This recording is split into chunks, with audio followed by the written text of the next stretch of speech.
What's going on, everybody? Welcome back to another Coffee and Cigars live stream for the weekly Thursday night hang. How y'all doing? I'm Jay, back again here on the Owner Live channel, talking to you. What's going on? How's everything going? Whoops. Oh, we got quite a crowd. Brian, how you doing? Welcome back from your trip to Arizona. Hope it went smoothly and not too difficult. Not too difficult. George is with us. George Shem, number one. How are you, George? Good to see you. Good to see you. How's everything going? So today we're here from the garage. Today it's actually probably not too chilly. Probably could have gone outside, but I already set it up. So I was like, well, let's just do it here. So how's everyone doing? Everyone's doing well. Today I was down I was up in Pennsylvania in a place called Lillet's, Pennsylvania. What's up, Mom? How are you doing? Good to see you. Hope things are well in New Jersey, or actually Westchester. And Rusty's with us. What's going on, gentlemen? Good to see you. So first of all, went up to actually, all of you guys know that I've been obsessing recently about this Festool thing, right? So there's been Festool events that are happening this season. Last weekend there was going to be one in Rockville at Woodcraft of Rockville, and that was on Saturday. But I had already promised my nephew that I was taking him to York, Pennsylvania, for the White Rose Game Room Pinball Show, which is a really fun event. Like, you go there, you pay $15, and all these people have set up their pinball machines and arcade games, and it's just a free-for-all all day long, as much as you can go for it. Rusty's actually got wood. We do. I'll show you some wood in a moment. I'm showing some big wood soon. Big yellow wood is what's happening. And there's another one at the Woodcraft Timonium that's happening on Saturday, this coming Saturday, right? So, and that's my home shop. That's what we go to a lot. See, Woodcraft of Timonium. And the problem is that I'm going to the Renaissance Festival. I scheduled that back in August, and I'm taking my friend, and she wants to go. And I was like, all right, let's go. So I can't really get out of that. And I was like, oh man, it's only when Prez, the owner of the Woodcraft here, he was like, we're having the Festool and all the tool event. Festool, Sawstop, all these other tool guys are coming to do demos on the 19th Saturday. I was like, that's like the one day of all of the fall that I cannot go anywhere. And so I was like, I can't go. So I was like, man, well, what are we going to do? So turns out, because they're having a lot of this area, they're having them, and down in like Richmond and North Carolina and up, Boston, New York. I was like, well, that's just too far away to drive. But we found one in just outside of Ephrata in Lillet's, Pennsylvania, just in the Lancaster County area. So went up there this morning and went to go partake. Matt and I went up there. Matt ended up buying he bought a lot of Festool. I didn't buy much. I got the hat. And I kind of leave it so that, like, because we have our home shop, right? I'd be interested in buying. I'll buy stuff at other dealers that is maybe discontinued or no longer available, because if I can get it, if it's modern if it's modern catalog currently in production gear, I'll just buy it from Woodcraft, because we want to support our local shops so that they can be around for as long as we need to be using them. So, and you don't really save anything no matter where you're buying it. So there's not too much good thing there. Uh-oh. What's going on? Oh, I've got a computer running over there that has the Copernic Observatory. There is a comet that is, you can see it. Evidently, you can see it if you're out in the countryside. You can see this comet with the naked eye, the trail of it. It's very small, very light, but you can see it. Like last night, actually, after last Thursday, I just happened to was sitting outside by the fire, and I was like, you know what? Let me just open up YouTube and see what they got in Copernic Observatory up in I think they're outside of Ithaca, New York. They were broadcasting live that there was the Aurora Borealis, and I was like, what? And I looked out. I got away from the fire, walked around, and I couldn't really see it, right? Like, I saw this kind of diffuse, maybe there's some kind of off color in the sky. The skies were clear, but it looked like there might be this reddish diffusion, but I couldn't really tell. Then I thought, let me see if I can take a picture of it. I took the iPhone, I got the i15 Pro Max, put it up, And the sensor of the iPhone 15 and the processing just like brought it out. Like I was like, oh my gosh, unbelievable. Like I've always wanted to see the aurora. Always dreamt of like flying up to like the northern parts of the world and seeing it. I've never had the chance to see it.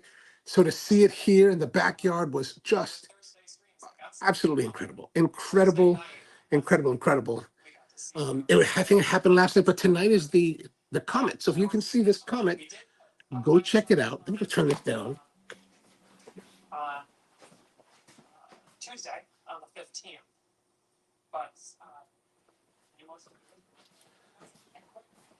Yeah, it's called Comet Tsuchinshan Atlas, and you can see it up in the sky, evidently. So, yeah, there it is. There it is.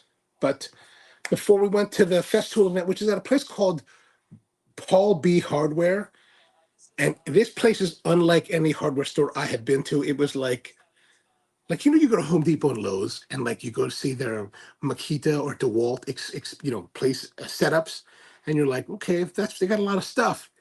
They got nothing. Like they have absolutely. It's like paltry, poor man displays for all of them. Milwaukee, DeWalt, Makita. They had Still, right? Still was there. And I mean, like, I have never seen, man, I had no idea that DeWalt even made half of the stuff they're showing. Like, it was like incredible.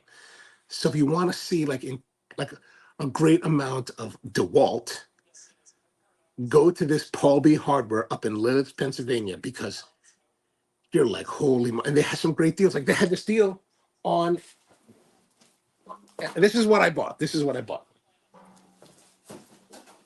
I got this 20 volt XR blower because Matt has a blower. He's got the 60 volt, the super one, and it's pretty amazing. And I was like, man, I need to get a blower. And this one, $120, no battery, of course, but 20 volt battery. So I'm in the 20 volt system. So I'm like, oh man, that was a little bit too nice to pass up. For $10 more, they had a trim chainsaw 20 volt. And I was like, oh, no, but I just got this. I got this. I was like, oh, I'm not buying anything else. We can get into that in a little bit. All right, let's get to our coffee because it's coffee time. And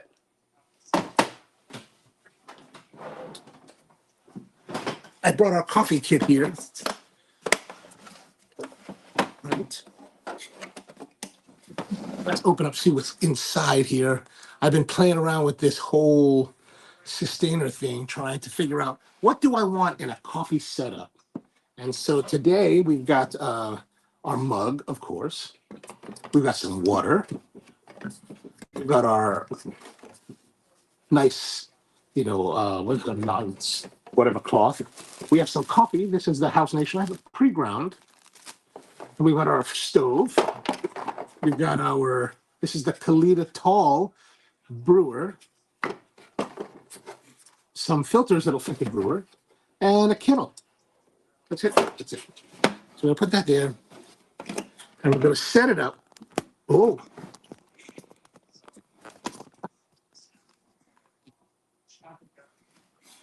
We're going to set it up with first our stove. What I have here is the MSR Pocket Rocket, which is a really nice compact butane stove. Comes in this little case, folds up really well. This is about $85 at REI. I bought this a few years ago for a video that I was doing for like coffee ideas, and I've been really enjoying it. Like it's really a nice piece.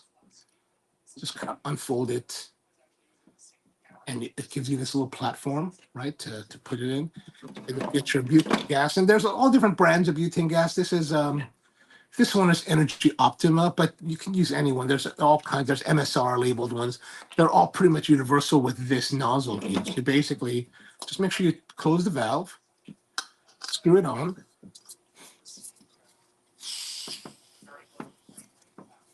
There we go.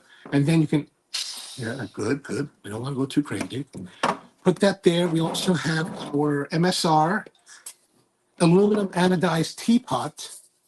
So it holds a good amount. And then I've got this REI, this 16-ounce Nalgene. Interesting enough, because you're familiar with the 32-ounce Nalgene, right? Those are really cheap. They're like $8, but this one, 16, is like almost twice the amount. But I bought this because it's only 16 ounce. I wanted to have a small one just to play around for the kit. So we're just going to take this water and we're going to put it into the. And we'll put all. We'll put that into our kettle.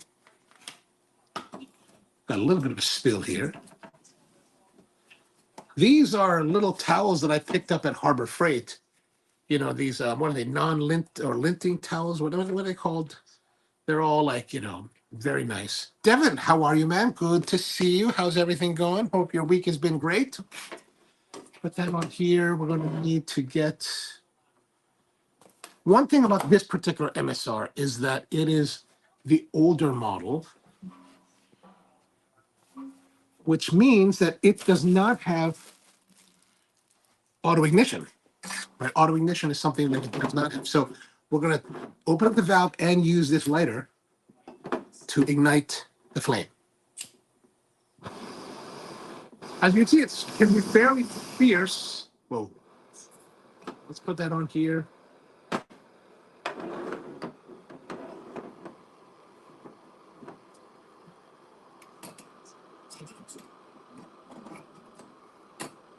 If you happen to watch the morning live stream, we use the same setup here as well for this morning. And we'll just take a couple minutes now for our coffee. We have the Kalita Tall. The Kalita Tall is Japanese made, little tiny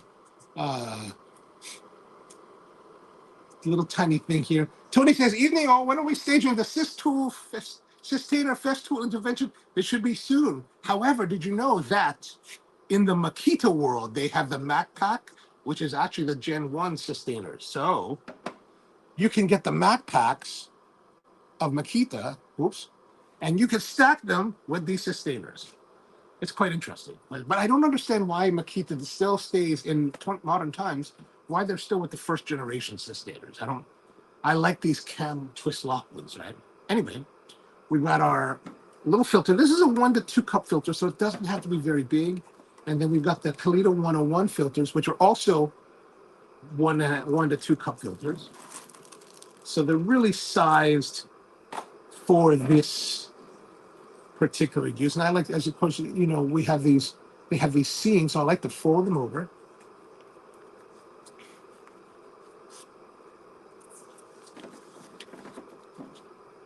Right, and then we've got our coffee here. Now this coffee's already been pre-ground, pre-portioned. This is the House Nation from Spro Coffee.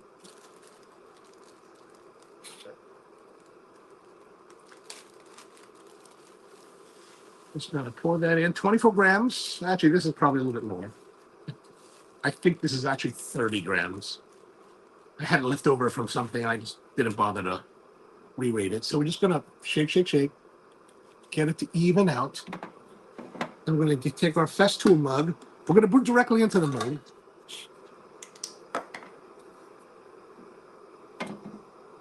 And the nice thing, it kind of sits on here, but it's not one of those things where it will slide off. So you do want to be careful a little bit about it. Right? It will slide off. Left and right, it won't slide off, but front to back, it will. And what they also have here is that there's this little notch.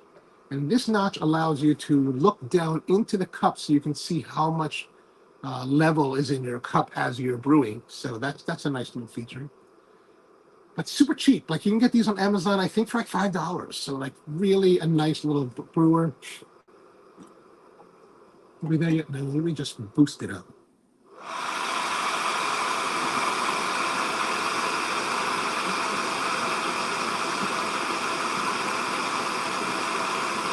Which means that it's kind of loud.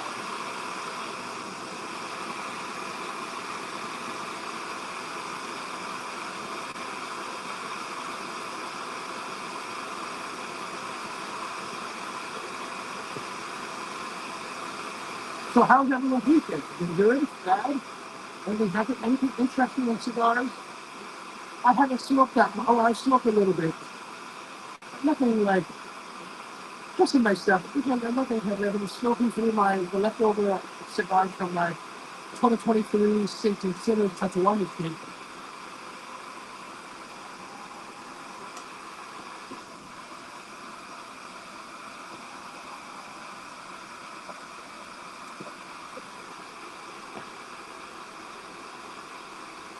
What I like about these stoves, the butane, is that they're very convenient. They're very small, compact. My other one is a MSR Firefly, I think it's called. That I've had for a long time. That's a white fuel, so you have to get the white fuel, put it in the canister, pump it up, and it's a whole process to light it. Where this one is super simple. And the newer model of the Pocket Rocket actually has auto ignition. So if you're interested in buying one of these for yourself, you have to one with the auto ignition, so you don't have to worry about having lighter source or spark. I think we should be. Looks like we're boiling. All right, looks like we're boiling. Yeah, that's boiling. I'm gonna turn that off, and we're gonna let this. I'm gonna let that boil off a little bit. It's really hot. We want so it's 212 degrees. We want it to drop down to about 204. So by removing the cap and allowing it to kind of like sit out in the open for a few moments, we will get to about 204. It's just going to drop naturally, especially since the ambient temperature here is probably about 65 degrees. And then once we get to the temperature, we're going to drop it onto here. Again, this is probably 65, 70 degrees, this whole setup here. So that's going to dive the temperature even more. So even though people talk about, oh, we're at 200-degree water, sure, but by the time the water hits the coffee bed and the coffee bed equalizes the temperature, you're really talking about 185 degrees. So now this one does have a very small spout, so it's a little bit harder to control. But we're just going to go around, saturate the coffee. It's not too bad. I think for a little compact kettle that you want to take with you, it has a decent pouring. Like it doesn't have it's more difficult to get the really slow and steady pour that you can with other kettles, but with those you kind of sacrifice the size, right? This is very much sizable. And if I really want to, I could wrap the stove in a cloth and fit it inside here. So I wouldn't have, it can, take up even less bulk.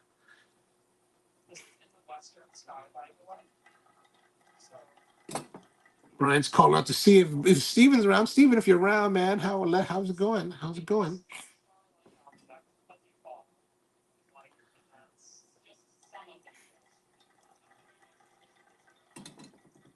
All right, we're brewing here the House Nation from Spro Coffee in the Kalita Tall with the Kalita 101 filters, using the MSR Pocket Rocket stove with the MSR Teep kettle, and having a nice time of it.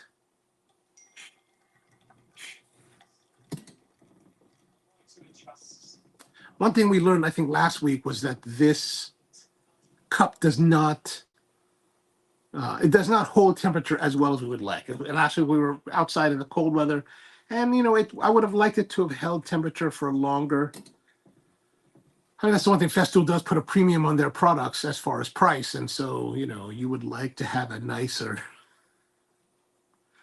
So this mug, 2 mugs came, and a hat, not this hat, another hat, came as part of this sustainer package for $100. So, if you compare to the price of, let's say, the Yeti, not that crazy in pricing, at least as far as individual container or individual mugs. But I would like to have seen a better performance. All right, so about 3.5 minutes, I think. And we've got pretty much, probably about 4 ounces in here. Rusty's asking, is this your garage at home? It is. I've been cleaning this garage up for the last couple weeks. It's been a total wreck for years, just piled with all kinds of junk and stuff. And back in the 90s, I built a workspace in here with counters and everything, and like pegboards, as you can see behind me. I built all this like in the 90s. And then over the years, it just got stacked up in trash. And so I've spent the last couple weeks just really digging in, cleaning it up and throwing stuff away, trying to get to it. Like I found, if you watch my my Instagram, I've got a post there that talks about this paint, this Sherwin-Williams paint, the Classic 99, which is 20 years ago. That was a paint I used a lot of in our shops, right? You know, relatively affordable and not the highest line, but not the lowest end, right? And really nice VOC paint. And I was wondering, and one day they had a big sale, and I was like, man, I'm going to use, I need paint. I'm just going to buy them. I said, can I get it tinted whenever they want? And I went, they're like, yeah, you can get it tinted whenever you want. So I bought a whole bunch. I bought 2 cases, 8 gallons for really cheap. And I put it in here and I lost track of it. And then finally I found it last week and I was like, oh my, or 2 weeks ago. And I was like, oh my gosh, man, is it even good? And I called them up. I said, call up Sherwin-Williams and said, I have this old paint. Can you shake it and tell me if it's good? And I was looking online and they were like, latex paint, if you open it and it smells, it's done. It's done. And so I was like, okay. I brought it over to Sherwin-Williams yesterday, had them shake it, had it open. Man, that thing still smelled fresh like it was new. Now we have VOC, VOC compliant, so non-VOC type of, everyday art items. Like the paints are now, VOC free. And those are the ones that go bad in a couple of years. So, my VOC paint is still awesome. Now, I was going to use it for this project that I'm working on, right? I'm building this cart now. I've decided to build a cart for my heater. I've got this big 30,000 BTU heater that I used to have at the roastery, and I brought it here. And I was like, I need to raise it, right? Because it's always too low. I'm going to raise it up, and then I'm going to build a cart for it. So I needed some paint for that because I found some old plywood, and I measured out the plywood and measured out the cart dimensions that I want.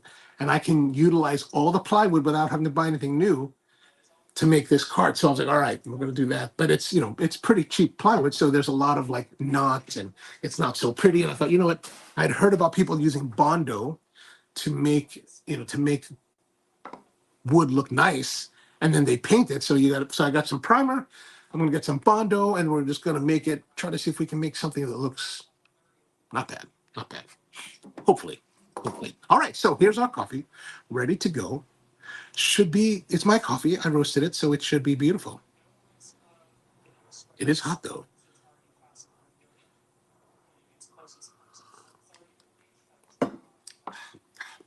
Delicious. It's like you wouldn't believe. It was like touched by gods.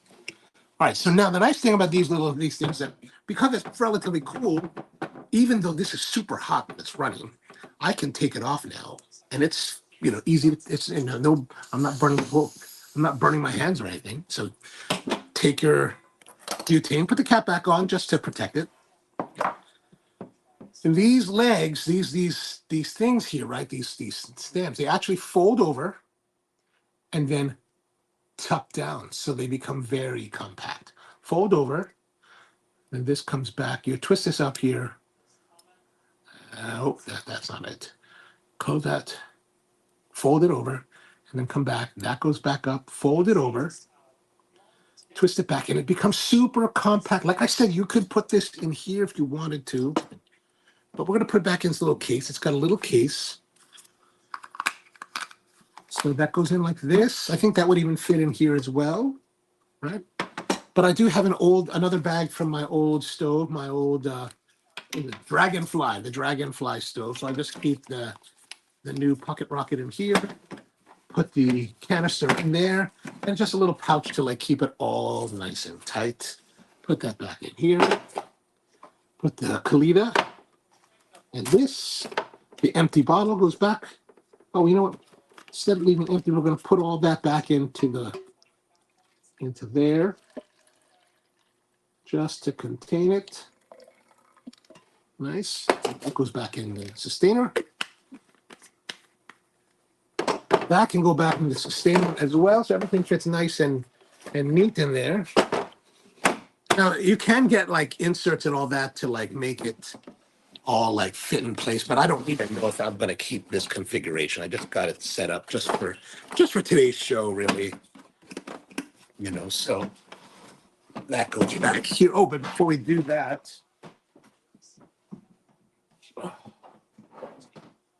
we got to get our cigar for the night.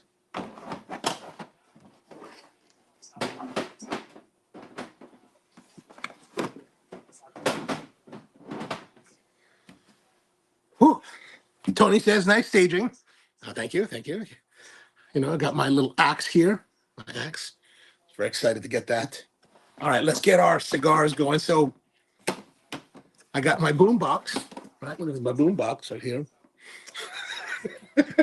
Okay, this is I'll admit this is a little bit ridiculous, right? This is what's called the Top Rock by Festool. It's their Bluetooth speaker system, and if you get two of them, you can make them stereo. They'll automatically Bluetooth the stereo. But this I got as a really great deal. I thought I saw them a while back, and I was like, "Oh, that's super cool. I need to get one." And but they're they're 240, and I was like, "That's a lot of money. Man. That's a lot of money." But I've been like online looking for used deals, and found this guy a couple weeks ago. And what's up, Steven? How are you, man? Good to see you. Welcome to the show. And he was like, "I got a Top Rock. I'm selling for 175." I was like, "Oh, that's still a lot. I'm not gonna."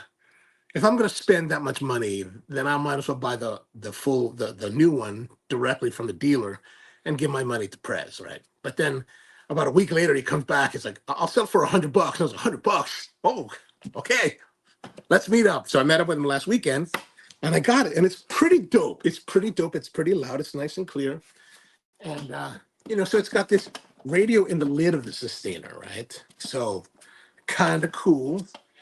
And you got your controls here, and then it just all fits in here. And the nice thing is that when it's so heavy though, but they have a slow close feature, which is pretty neat. But the nice thing is it's still a regular sustainer, so there's space in here for everything that you need. So I've got our lighter, cutter, tonight's cigar, as well as our score sheets. And then of course I've got a couple other miscellaneous things here in case I might need them. But I've been kind of carrying this around as my everyday carry. And I saw this guy online that also uses this for his everyday carry, but he had some things to modify with. We can probably go into that a little bit later that I probably will do to it.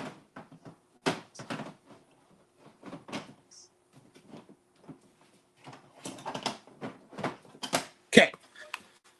Now, tonight's cigar is the RoMa Craft La Maestranza. Now, there is a La Maestranza that's come out in the last couple weeks that is a whole different cigar than this one. This is the original release of the La Maestranza. I'm not sure exactly how they're related, if they're the same, part of the same line or whatever it is, but, there it is. There it is. Rusty says, you're going to need a bigger truck for all this new EDC. You should see my truck now, man. It's like, I got this like insulated cooler. I don't know if I showed you guys this, but there's an insulated cooler that is right here. This one right here. You can kind of see it right here. That's actually always in the truck now. That's always filled with like my beverages. And it's actually full right now. Maybe we'll pull from that in a little while. But this is the RoMa Craft. Very nice cigar. This is actually my last one. I bought a bundle from the guys down at Capital Cigar back a couple months ago, or maybe a month and a half ago, and this is it. This is it. I smoked through them all. But I try typically for our show to try to mainly smoke stuff that I haven't had before, or at least it's been a while. But this one, made a little bit of an exception. Thought we should cover it because it is one of the more modern releases. And since 2 weeks ago we did the lightweight heavy, this is kind of the next one in line after that. Rusty says, forget Zycar. Festool needs to be a sponsor for this. That would be epic. That would be so epic. Actually, at the event today, they had some swag they gave us. So they gave us this. The rep gave us this. This is a American flag. What do you call it? Cam lock. So if I wanted to, I could take this off and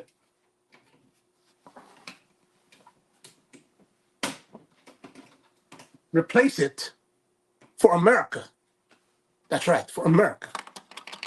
And then another thing they gave us was this little sustainer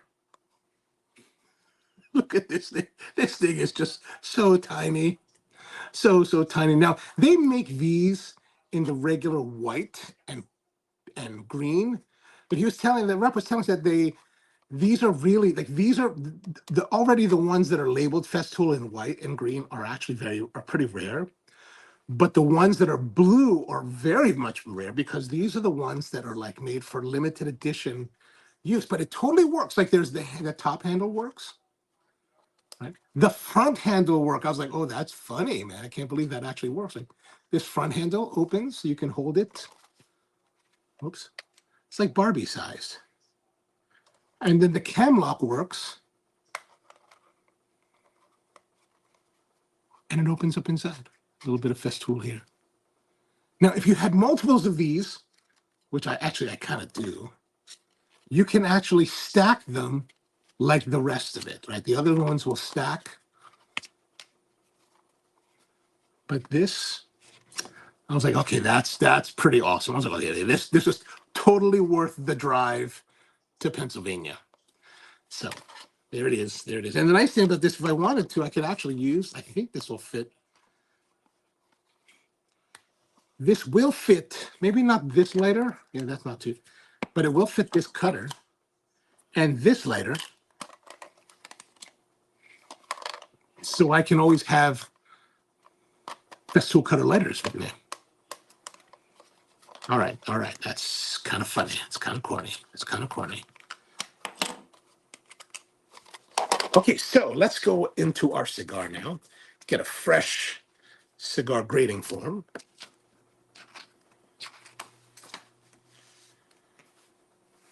Okay, open it up. Let's open this up.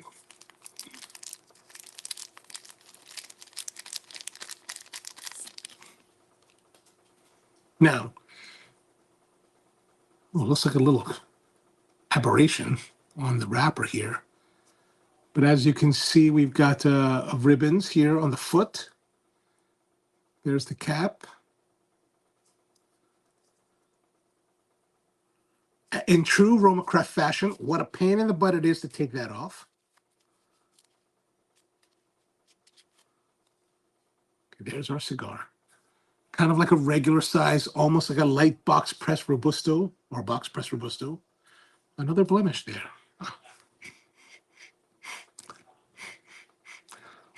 Brian says, my pillbox or weed box time will tell. Actually, it's funny you say that because Matt got one of these too, and he was like, he remarked to me one point, he's like, if this was back in the old days, this would have been my weed box. And I was like, right on.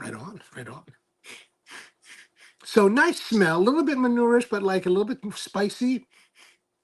So fairly good looking. Let's have a look here where it meets up on a wrapper scale. What do you think? I'm thinking that it's going to be.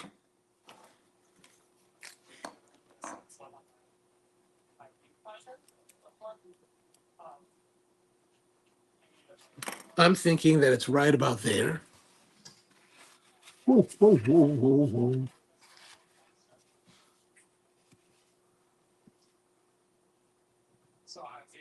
Okay.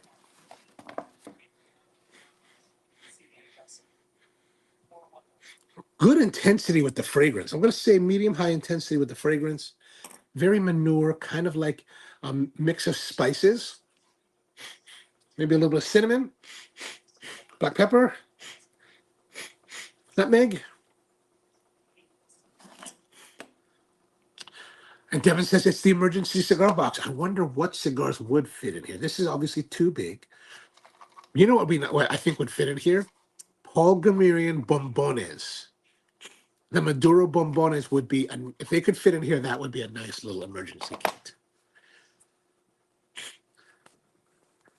Maybe I can ask Prez to see if he can grab me one of these.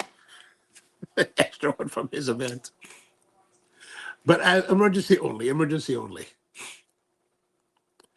George says, thanks for the shout out. We have the new version of the La Maestranza here. Ooh, sobering a few, but no Festool equipment. Oh, that's all right. Festool is up the street in Rockville, so that's never a problem. All right, let's cut it. We're going to do the cutting here. A little bit of a small cut on that one.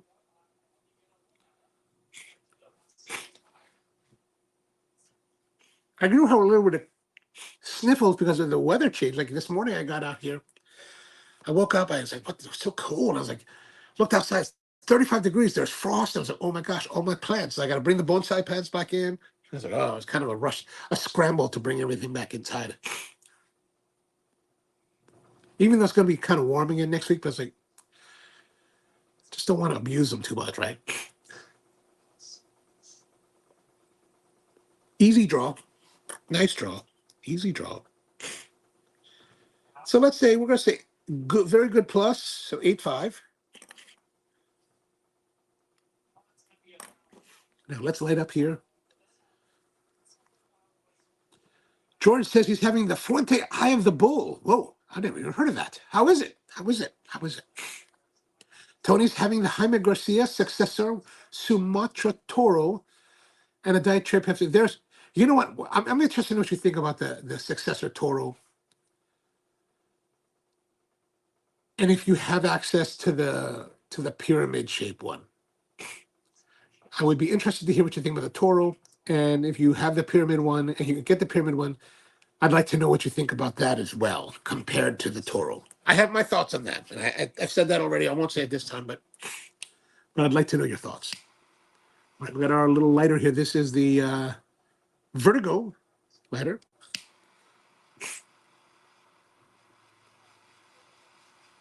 And as with things typically here, I bought this with our own money.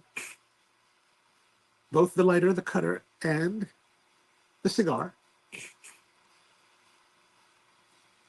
I don't remember what the retail price is on this one, though. And I don't know if this is even available anymore.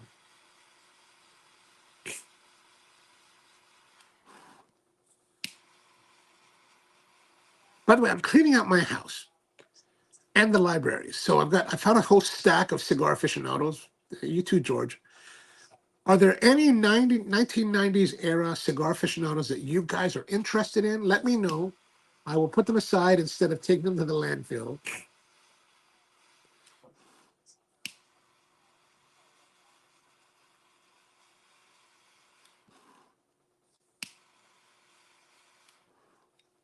George says, perfect size for to fit your Festool emergency cigar kit. Oh, you mean the Eye of the Bull? All right.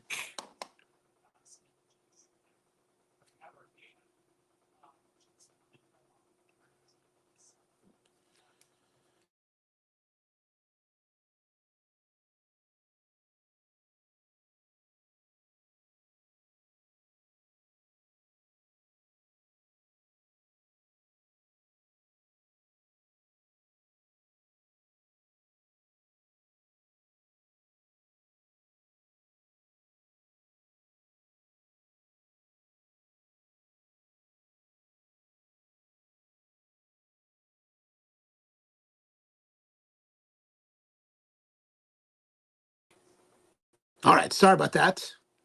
I think we're back. I had a little bit of an issue here.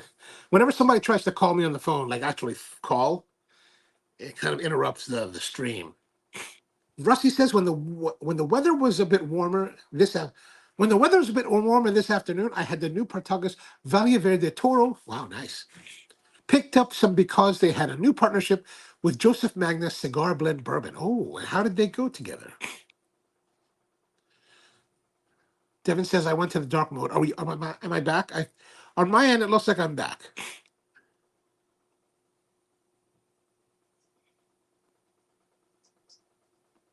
Let me know if you've got me here. Ooh, a lot of good cigar smoke production. Let me get that hat off. I can only wear a hat for so long. Good smoke, like a good amount of smoke.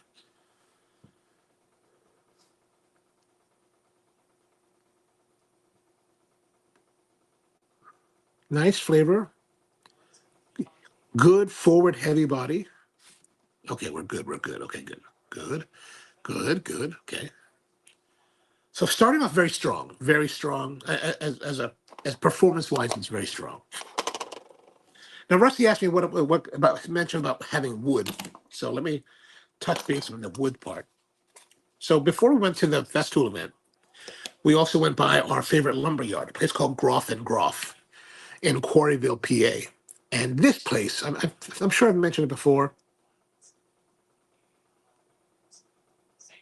if you're looking for hardwoods, holy moly, it's amazing. Like to give you, and it's very reasonably priced. Like here's a cutting of a board that I had cut. This is Osage Orange. Look at the price on this thing, $55. Now, this is the cutting from that $55 board. Here's the other cutting. I had these cut off because Osage is a very dense, difficult to cut piece of wood, and I only needed one that was 16 by 23. Which, God, it's so heavy. This is the cut Osage. So, wow, it is dense. Like when I first picked it up at the lumber yard, I was like, oh my gosh, at the mill, it was super, super heavy. Like it's super heavy. It's a good 20 pounds. Or more, maybe. I don't know. I got that. Now, this is just the raw wood. I had them mill it down. I had them cut it down to size. I didn't need to have it any milling because there wasn't any rough spots on it. So no need to plane, no need to edge it.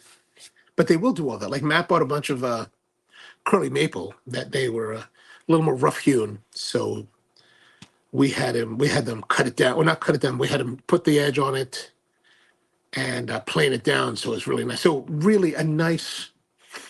If you're looking for woods, man, it's super, super nice. The only thing they don't have is Hawaiian koa. They don't do Hawaiian koa. There's another guy not too far away that does Hawaiian koa, but Groff and Groff does not do that. Let me put the lid on this. Ooh, the coffee is nice with this. Tony says, I've had them both, the successor, and even though it's bigger, I think the dark Sumatra wrapper adds a layer, a little extra tasty to it. Both though, actually, I mean, it's interesting you say that because I'm presuming that we've had the same cigar, meaning that the Toro size that I had, they only make the dark Sumatra, right, for the Toro. At the event at Capitol, I had the Torpedo. I thought that was fantastic. Like the very best of all the Pepin Garcia line of cigars I ever had, excluding Tatuai. I also bought the Toro. I didn't smoke it that night. I was going to, but I thought, I'll smoke it some other time. Smoked it some other day. I did not enjoy it. Like I thought maybe it's because it's like you said, extra tasty, so it's heavier. But I did not enjoy it as much. I much prefer the Torpedo in that line. That Torpedo to me is just really, really excellent. Excellent. This is starting out, man, actually almost excellent. I mean, it's really good.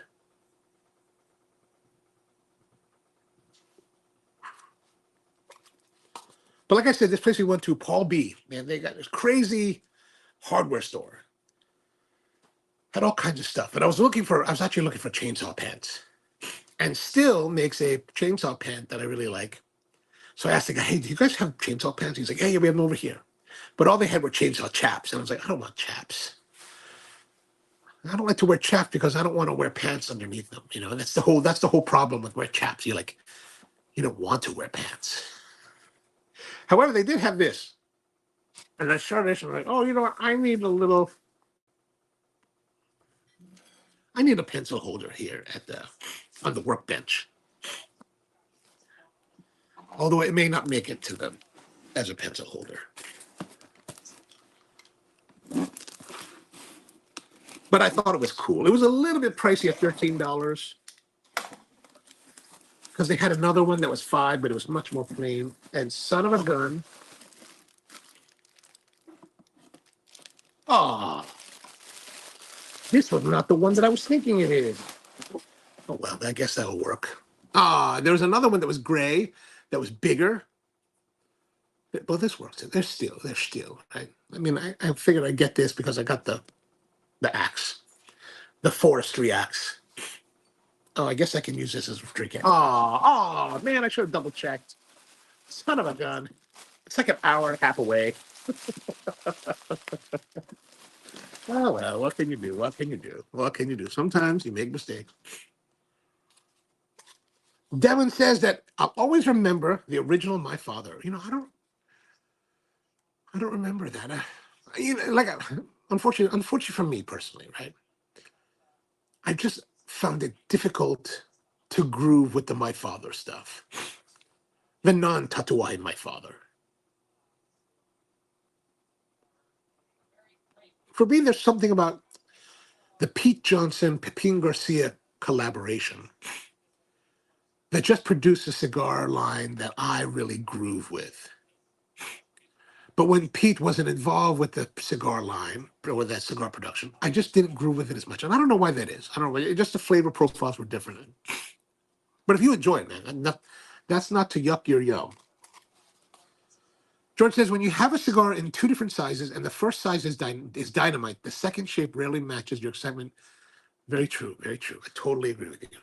That was definitely the case in this one. I was hoping. And the interesting thing is that I was going to do the Toro. I don't really like to smoke Toros. So I was going to do the Toro first and the successor. But then maybe it was George that said to try the other one. But somebody directed me, try the Torpedo first, because I think they like the Torpedo better as well.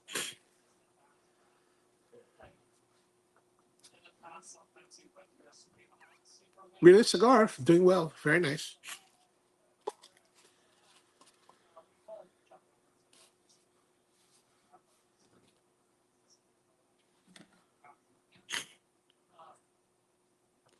What in the world?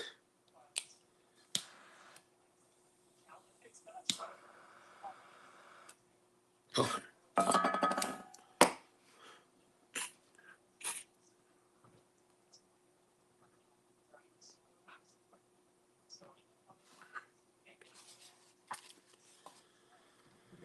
I know it's a little bit controversial for me to say that I didn't like the My Father or the Pepin stuff because you're not supposed to say stuff like that. But I'm like, it's true. I can't help it. Doesn't mean that I hate them. Doesn't mean that they're not worthy. I just, sometimes you don't fall in love with things as much as others.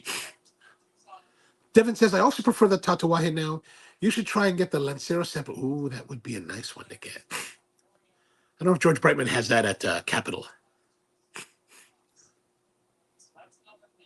The My Father line, you should test. But that's the thing. I've had a lot of them, the Jaime Garcias. Like one of my good friends here, he gifted me a box a while back, a long time ago, of the Jaime Garcia, the original release blue label, blue banded bellicosos, which are typically a really favorite size for me. Every time that entire smoked the entire box, sorry, I finished the entire box, but it was a long time coming for me to finish that. It wasn't one of those cigars that I just want to, like, if you give me the box for Revenge, man, it's like every day I just want to smoke one. Or let's say in the old times, Paul Gamiri and Bellicoso Maduro, every day want to pound on it. Or even the old school, not the new school, but the old school PDR 1975 series Pravada SP54. Oh, every day, man, I could smoke those nonstop. But the Jaime Garcia's, I definitely was not grooving. I had a hard time finding a groove with. All right, next one, they had Lancero.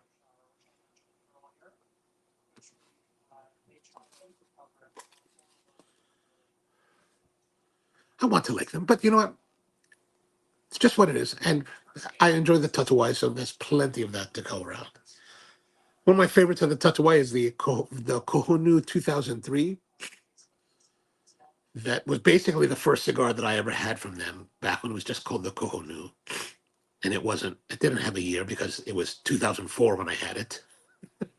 My good friend Marvin Chang from Hawaii, he introduced us to the line. Christmas of 2004. I was in Honolulu hanging out with my friend Frank at his house. Marvin comes over, he's like, here, try these cigars, man. These are new things we just got in. This guy just started out, and we puffed on those. And I was like, holy moly, this is a hell of a cigar. What is this craziness? We need to buy as much as we possibly can.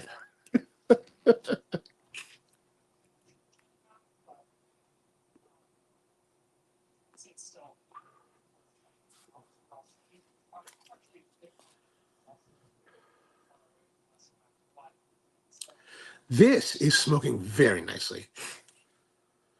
This is actually another one that this is like one of the last ones. Oh, that's very nice. But this is another one where, even though this is like the last cigar of my bundle, I haven't grooved with this as well as the other RoMa crafts that I have. Or the Revenge. Everything goes back to the Revenge, right, for me. I'm a very one-trick pony in that respect.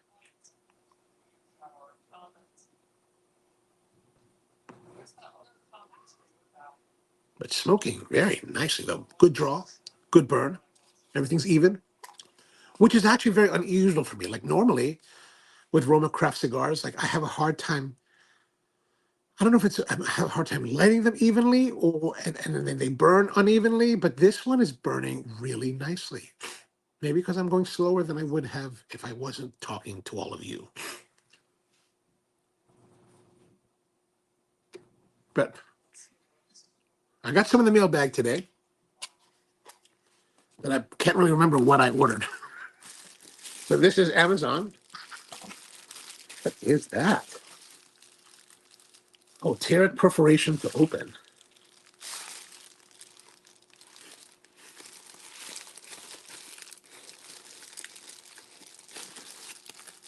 I think I'm getting weaker as I get older. I'm just going to use the razor knife. It's much more violent. Oh, the tool. Oh, wow. When I looked at this in the catalog, it was not this, it didn't look this big. What this is, what do they call this? They call this the Kaizen holster. And when it comes to the sustainers or any kind of container, they sell this thing called Kaizen foam.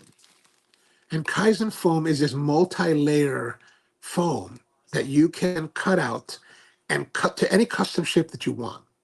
This little hole device is meant to punch out. I guess that should stay there. I don't know. Or maybe that just got cut off. Maybe that's a cap that got cut off. Anyway, what this is meant to do is meant to, it even has graduations. Great, right? 10 millimeters, 20 millimeters, 30 millimeters, 40 millimeters. You can use this to punch out the holes in your Kaizen foam that you can, for finger holes. It's a finger hole, so you can get underneath whatever you're wrapping it, you're molding it around. And the crazy thing is that they have, Kaizen sells a couple of tools, like this knife that's for this purpose, and then they also have a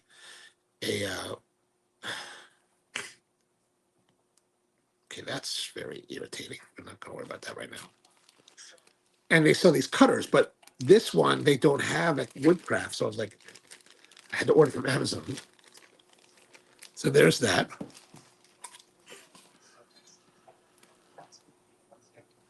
And then Pete brought out the Grand Kohonu, still the only huge ring gauge I enjoy. Oh, I don't know if I've ever tried the Grand Kohonu because it's the big ring gauge.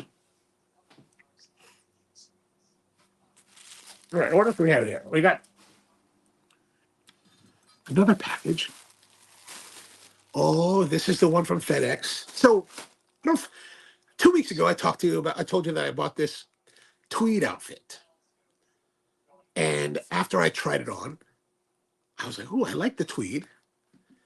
And I didn't buy the matching cap because I was like, that's a bit too much.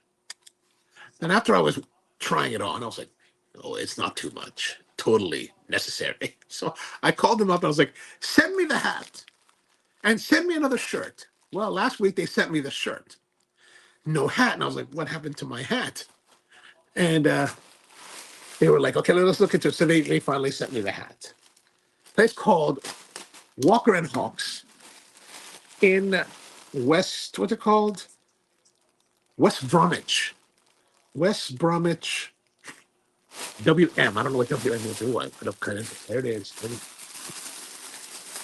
I don't know if they make this themselves. There is a tag here. Oh yeah, it does have their Walker and Hawk tag. Oh, there's even a little bit of a silica gel. Oh, okay, Brian, bud, I'm ready for some more shooting.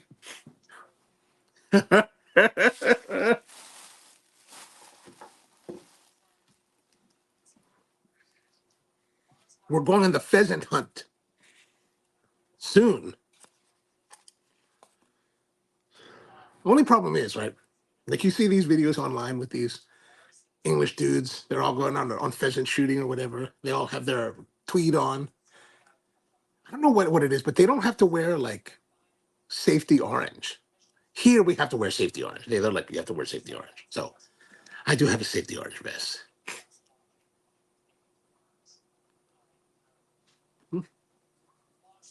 All right. All right. What else we have here? We got one more package from Amazon.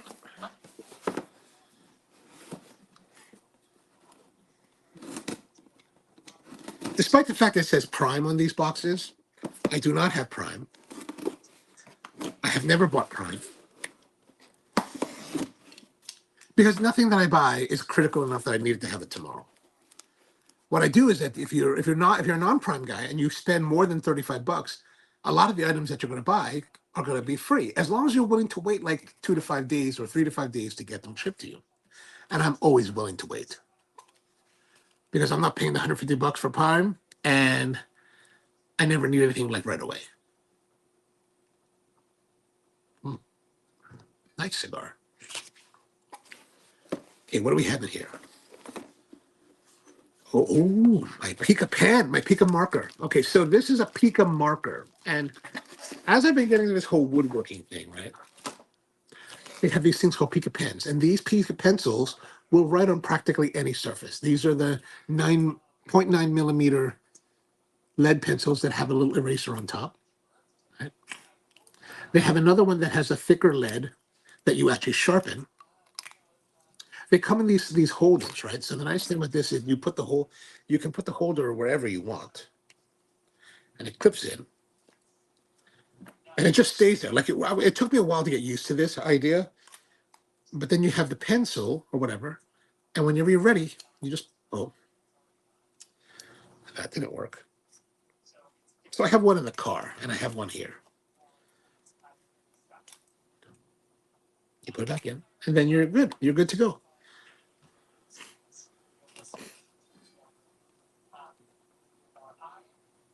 Now, they make a marker, but Woodcraft doesn't sell the marker. It's weird. Woodcraft doesn't sell. They sell a whole bunch of different brands, but they don't sell everything from that brand. So I had to go to Amazon to order this, and this is their like marker, kind of like their version of a Sharpie. Another thing you can do is that you can take the other pencils that have the thicker lead. Actually, I can grab one and show it to you.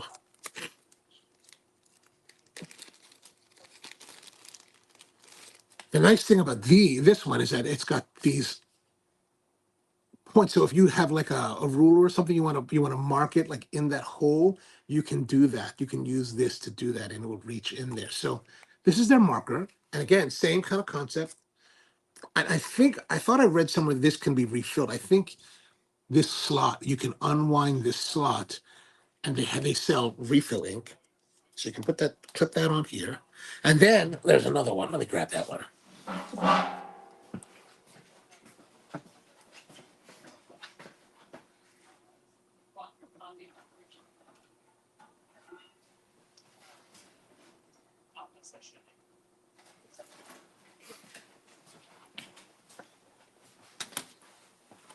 Then this is the first. Well, this is the original one that I got, right? So this one, same thing, but this one has the thicker lead. That and this will write on anything, wet surfaces, any kind of surfaces, wood, metal. It will mark on there. It's a very interesting kind of graphite. And then they also have a built-in sharpener. So this one you can sharpen at any point to a point and use it that way. So you then again, you just put those again here, and then as you need it, you go to the if you go to the wood shop, though, if you go to the woodcraft, you see all the guys, a lot of the guys that work there, they're all woodworkers, so they all have these in their aprons, and it's like, oh, it's funny, everybody has them. But they work fairly well. I've been using them. I've been using this one for about a month, and I've really come to like it. And one of the nice things that you can get these inserts colored. They have black, they have red, and they have white. And eventually, I'm going to take this workbench, and when I redo it, I'm going to paint it so it'll be dark colored. Then I can use the white to mark on it. Bud says over there they don't have to put caution. Coffee is hot on the side of the cup. Oh, yeah, over there they don't have to put caution. Coffee is hot on the side of the cup. Oh, God. And then George says WM stands for West Midlands. Oh, okay, gotcha. And George says the show should be called Tool Day, and maybe not Carpenter J, but I haven't built anything yet. That's the crazy. I've been cleaning. Mostly I've been cleaning and collecting stuff. Like I've been buying pens. I've been buying marketing things, but I haven't marked anything. I did finally lay out the project that I'm going to do, the cart. I'm doing that first.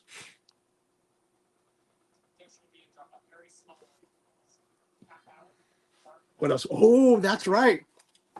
The last thing I forgot about this. You can what you can tell what that is. Okay, this is a little bit ridiculous, right? This is a little bit ridiculous, but this I got at a great deal. Now here's the thing: Festool never goes on sale. Like it's almost never on sale unless they're discontinuing something. So a few weeks ago,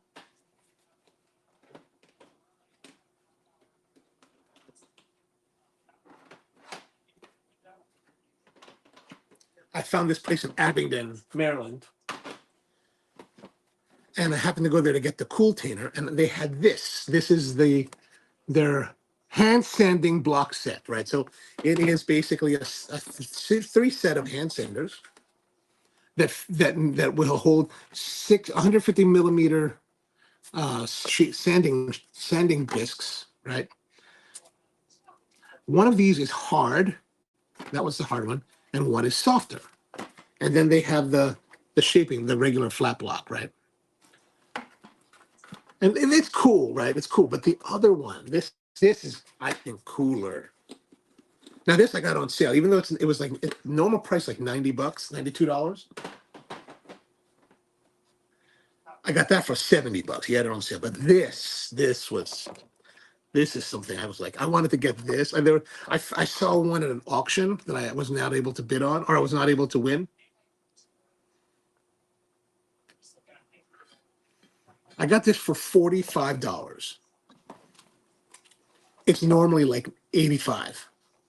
I don't know why they were selling for so cheap, but I was like, this is cool, right? It's hand sanding, right? Hand sanding. So here's a hand sander. It says Festool, hand sander, MSC 80 by 130. But here, look at this. Look at this. I can take this and connect it. Well, this is not the connector, but I can take the dust extractor and connect it to here and dust extract through the holes while hand sanding. I was like, oh, that's crazy. That's crazy. Who would think of a hand sander that you could have dust extraction? I was like, okay, that's pretty cool. That's pretty cool. So that's it. That's all that I bought from Amazon this past. Oh no, not yet. I have one more thing.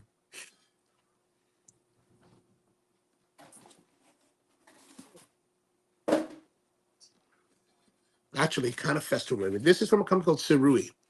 You may be familiar with the name Cerui. Cerui is actually a company that makes camera gear, right? What this is, it's a NATO rail, what's called a NATO rail. And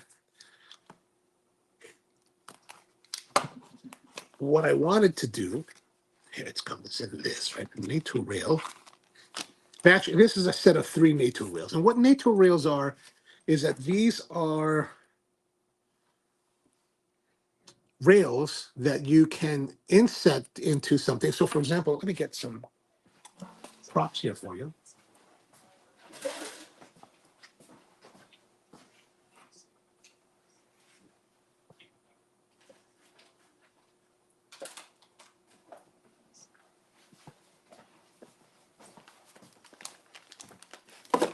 So like this is my camera, right? This is one of the cameras that I use for the channel. Take the microphone off of this one. Now on this camera, I put a cage. These cages have these kind of little screw holes. Now you can take this NATO rail, and as you can see, it's got these screws in it, and it comes with a supplied Allen key.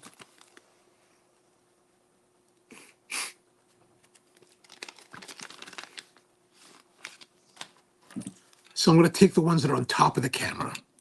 I'm going to line them up with the screws.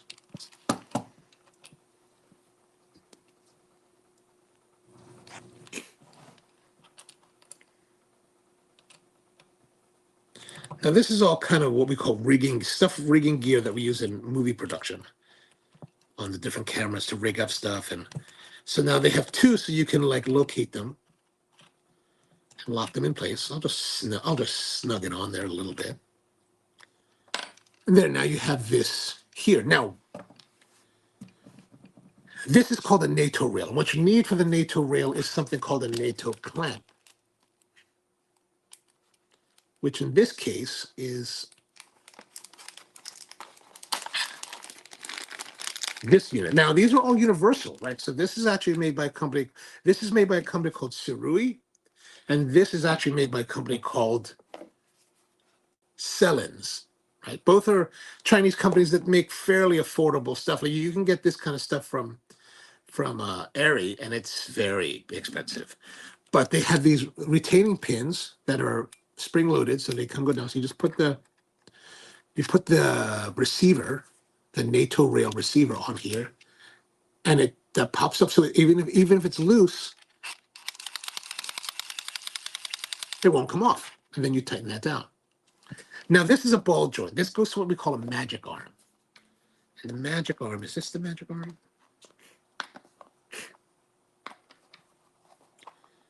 Oh, no, that's the other piece. That's not the piece.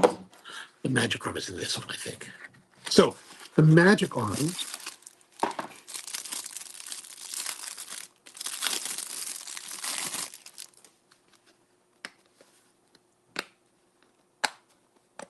now, what I like about Sellens, I found this when I was in Vegas. They're very affordable.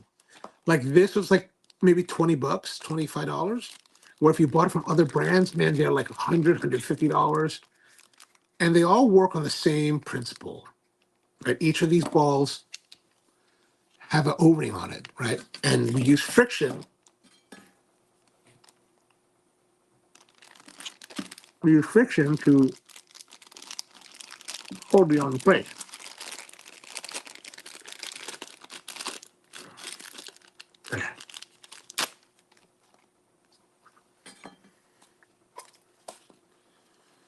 So as you can see, this is a magic arm. So basically, you unscrew this or just loosen it, and now you can have these 2 ball joints, and they will articulate in different positions, right?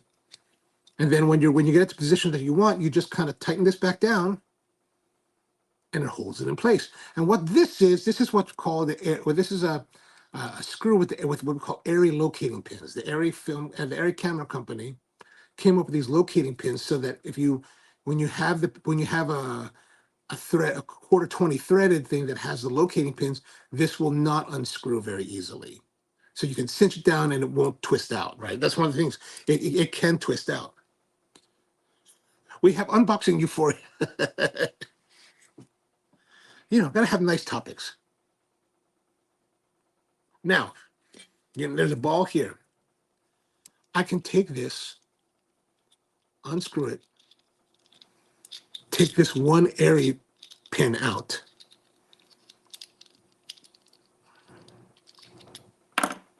put that here and then tighten it back down.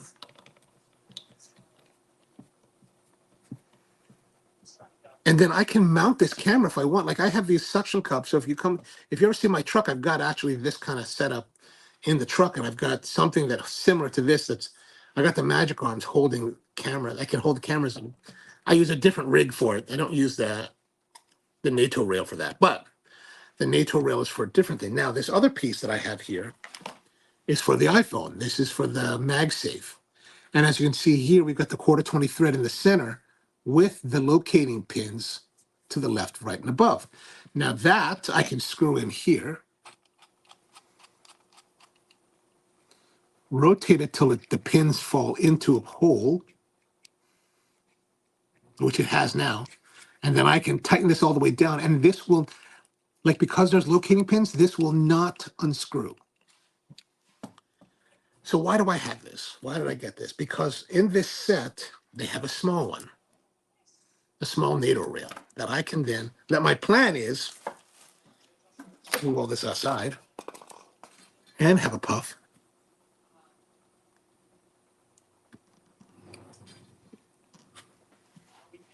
Now let's grab this Sysrock.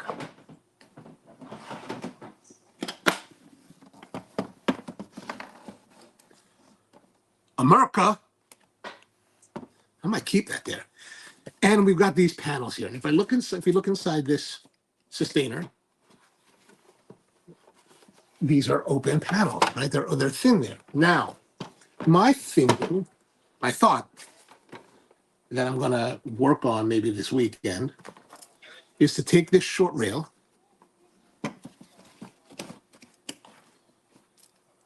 mount it, probably drill holes into it and mount it right here.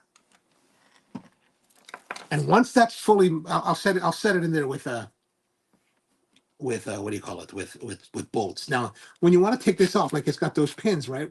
So you just kind of press this pin down and it slides off.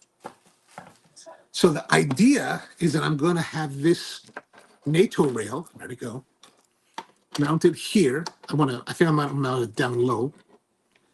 And then I can clamp this on here so that I can mount the phone to it and use that as a place to mount the phone while we listen to music from the phone, or plug it into the charging port here. Right? There's a USB charging port that you can use. And that's kind of the reason that I ordered these NATO rails to work with these magic arms. So just something to,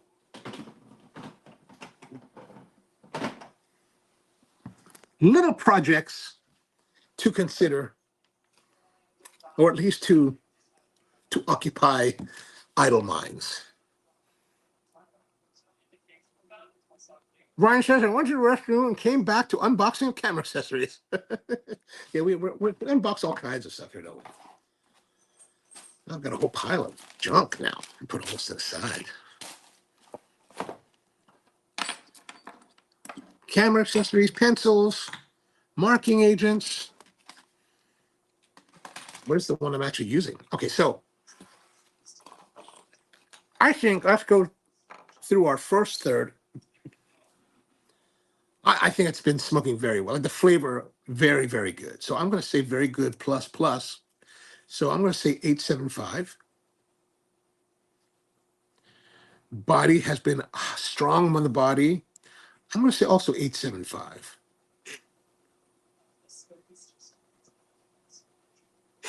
So 50, 1750.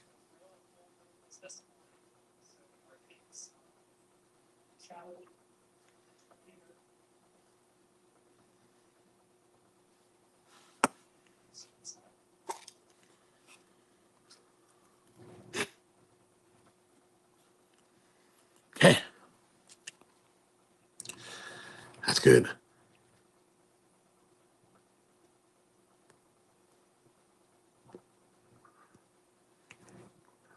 All right, that's good. That's good. All right, that's pretty much everything I have. Other than the projects, actually, since we're talking about wood, I pulled this This is a cutting from the actual bar top that I'm working on. This is the raw cutting. This has not been any kind of. This is as the white oak has been, or how it looks straight after, just straight out of after it's been drying. It was drying for a long time, for a few years, out in the open. This is actually half of the 35-inch end piece, because we actually broke it. I didn't think it would break, but we broke it, so it broke. Surprisingly. The rest of it is actually 17 and a half feet long. So it's pretty large, but it's coming along. I've got like 6 coats of waterlocks on it now. Actually, I don't know if it's 6 or 7. It's one of the two, but it definitely at least 6. And I finally put the most recent coat on today. And I think we're getting to the point where it's really starting to feel like it's coated. Like the first 4 or 5 coats, it was just sucking it all in, just sucking, like super thirsty wood. I think this one is, I think the Osage, it's going to be more like the Paddock that I did for the other Hamden shop, or the other Spro, where only 2 coats on the Paddock was enough to give it a nice coating. This, I think, is at least as hard as the Paddock. So, yeah, so it'll be interesting. Can you stain wood with coffee? Yeah, you can. You certainly can. So let's say on this piece, oh crap, just got all over a grading form. That was ill-advised.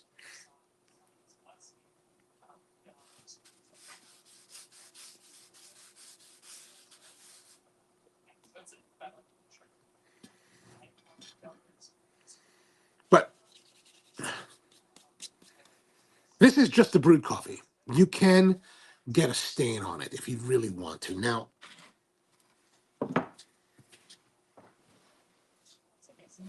let's get the water.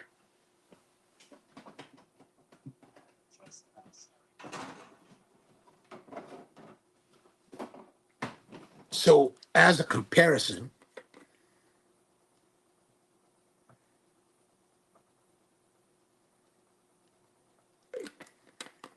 now, of course, if you used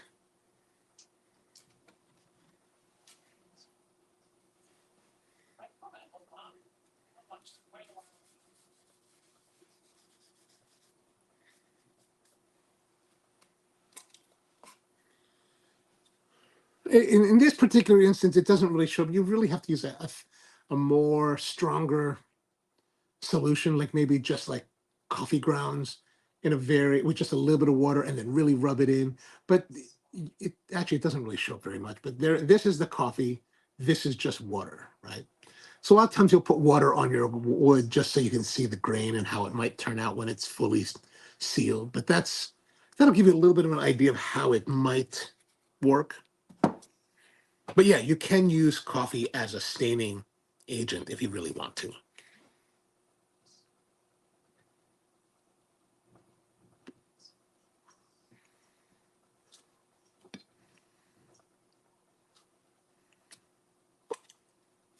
And how was the coffee? Let's taste that. I have heard of people that did use coffee to stain this, but when you talk about woods such as like this white oak, right, or even like especially like this Osage, this orange colored or yellowish thing, or let's say like here I think this is walnut, or like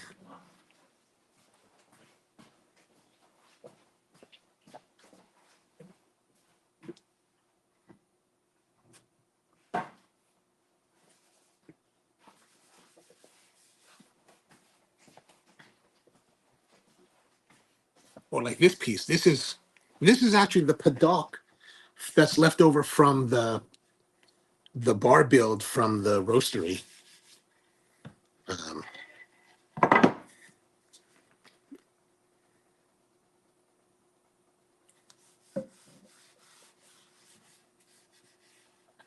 put some water on it so you can kind of see what it would look like. So this is what the bar top used to look like, was this color. So when you're talking about woods like these that have a really nice color and finish to them, you don't really need to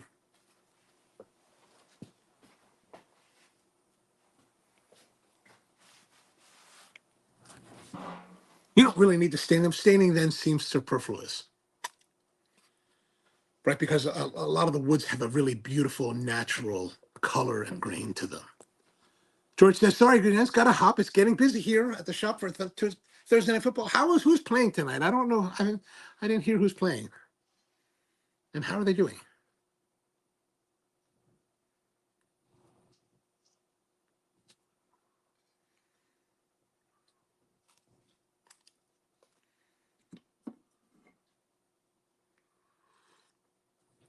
Oh, did I show that? I didn't show that, did I?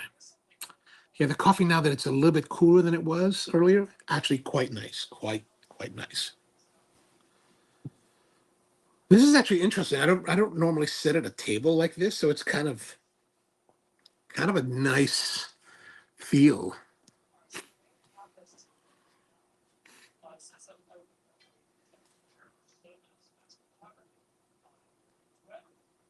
So how are you guys smoking and doing it?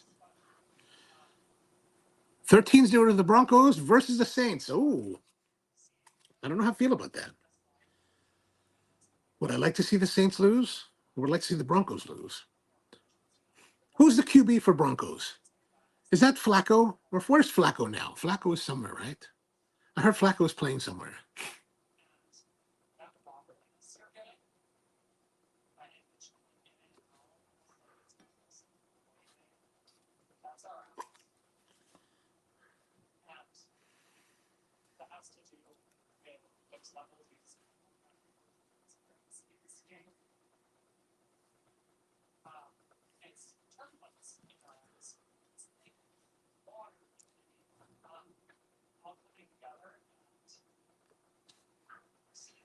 It's kind of different when you don't have to tend the fire.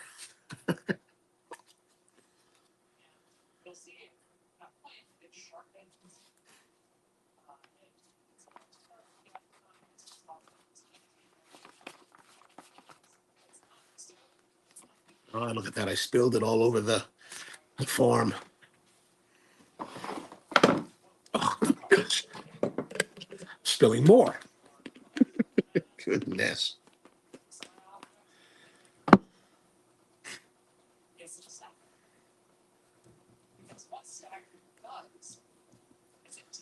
This is why I don't have tables, I guess. Just make a heck of a mess here. You should see it. It's really terrible. Oh,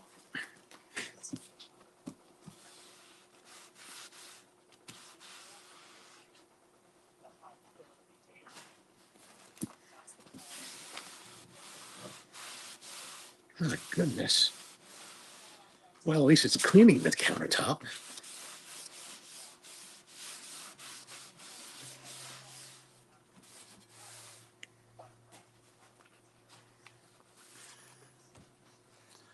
Devin says, I'm smoking a Nicaraguan Corojo from AJ Fernandez. Lancero is pretty good. All right. Glad to hear it. This is turning out very nicely. Actually, I think I'm enjoying this La Maestranza more than the other ones. Maybe that's because, we're taking our time, enjoying it, where typically I'll be smoking with friends or whatever and just kind of smoking it, not really taking my time.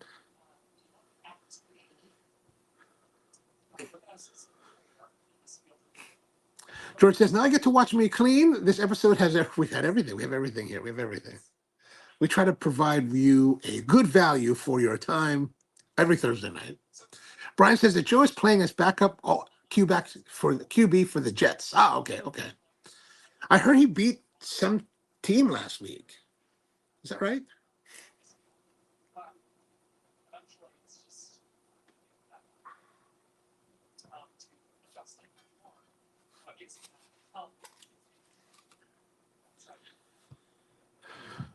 Yeah. We have everything. We have everything here for you. We try to have everything.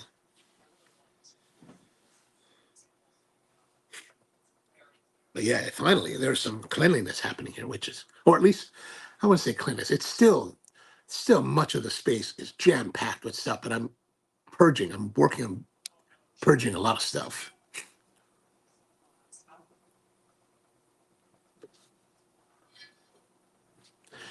Tony's asking, Devin, what is that lens? What line is that Lancero from? Which line of AJ are you smoking?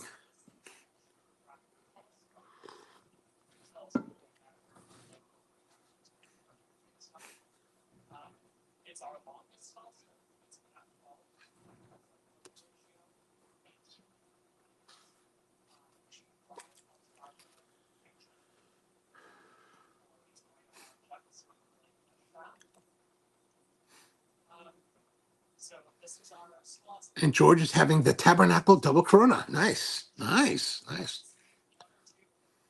What's your beverage tonight, George?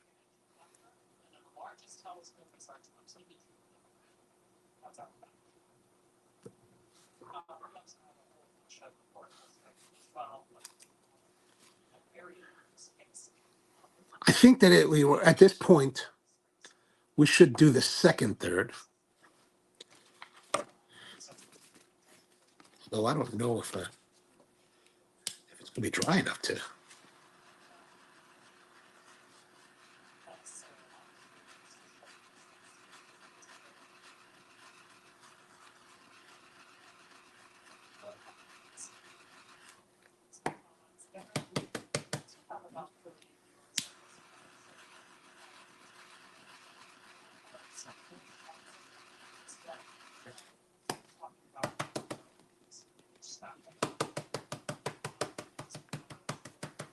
Do I dare? Do I dare? I dare. I do dare.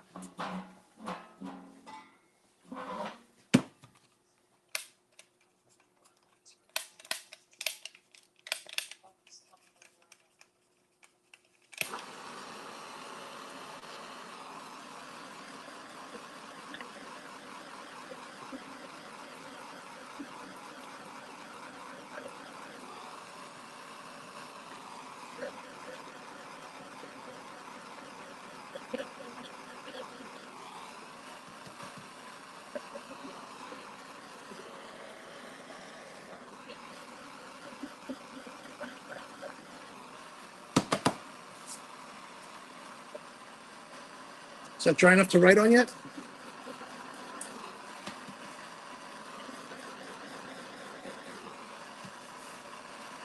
Oh yeah.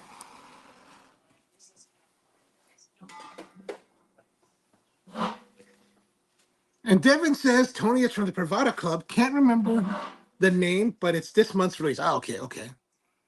The Pinhook. Oh, having and George is from drinking the Pinhook bourbon. Nice. I've not tried that one. Okay, so now that I have dried out just the part that I'm going to be writing on, I think we're having similar performance as the other parts.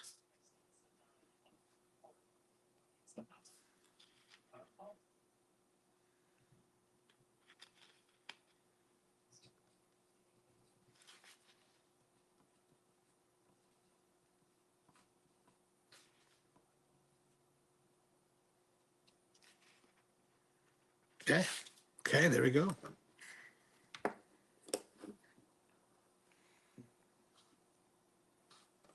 And Brian says that the Devin is the Southern Draw Crocus. Maybe, maybe. I've had a couple of those Southern Draws. I kind of like their line of cigars.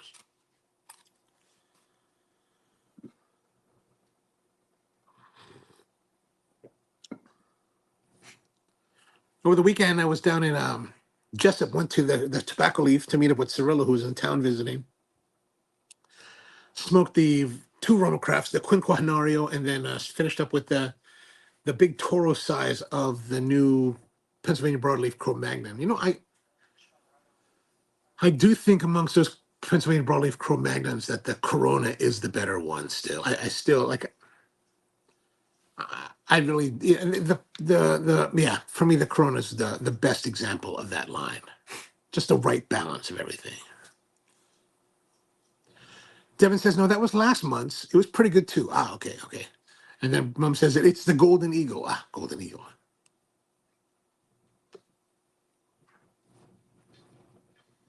I should probably restart my membership with those guys.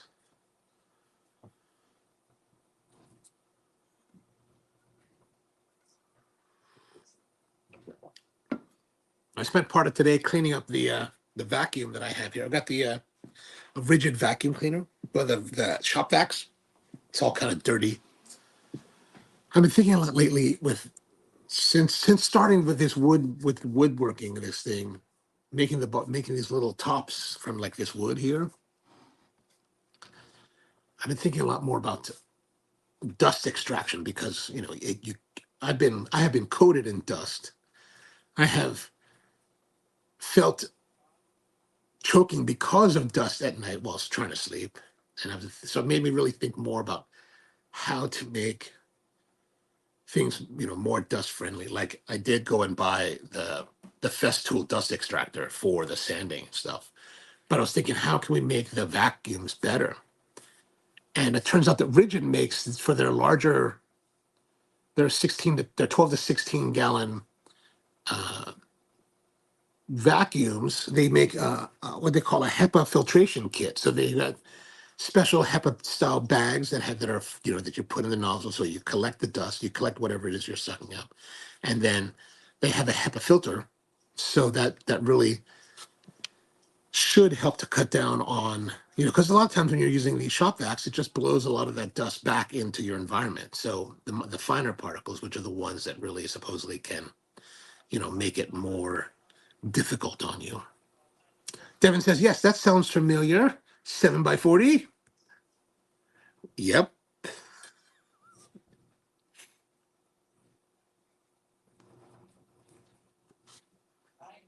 So I took the whole vac apart last night, took it down to the workshop today, scrubbed it all out, washed it really well so it looks, nice and clean.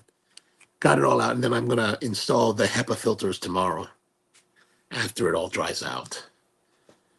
And then, another thing that I really don't like is the hoses. The hoses that you get with the shop vacs suck. Like, they're really hard and difficult to use. Whereas the ones with the Festool, they've got the cloth line, the cloth sheath. They're much more flexible. So I was looking online, and they said that the Bauer, the brand from Harbor Freight, makes a nice hose that's fairly flexible. So I bought that as well. That was on sale last week during their trailer sale for like $20. It's normally like 35 or $40. So I bought that for $19.99. So that's going to incorporate that. Another thing that they had on sale was that last week when Harbor Freight had their big sale, these clamps you see back here, these Bremen clamps, these are parallel clamps.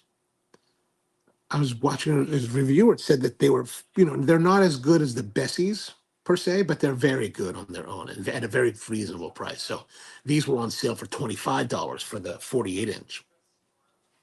So I bought a couple of those. It's like, all right, that's good. Sale is good.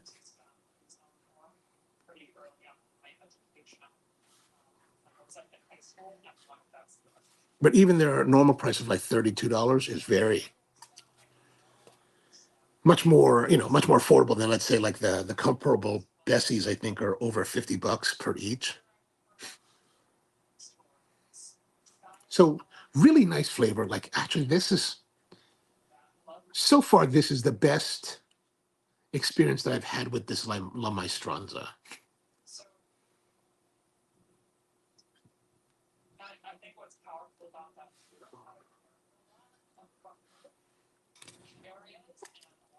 This weekend we're heading to the Maryland Renaissance Festival.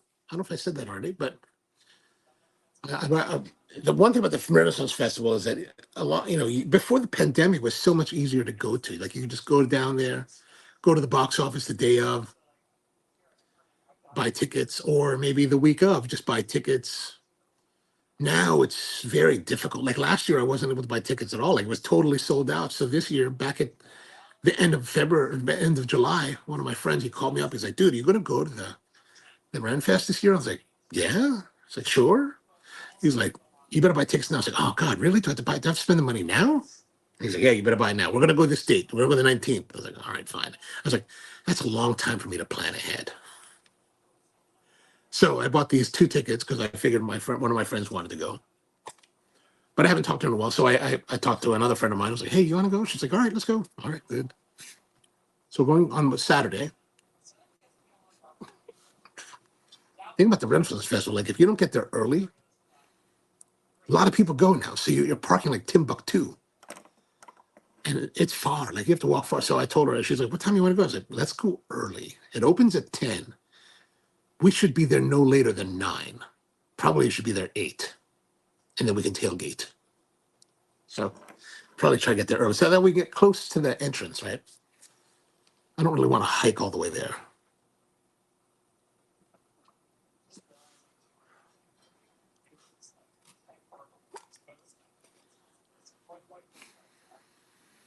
She was like, my sister wants to go. I said, well, you better tell her to call. They better go online and see if they get tickets. I don't know. I don't think they can get tickets. I don't think she get tickets for her sister.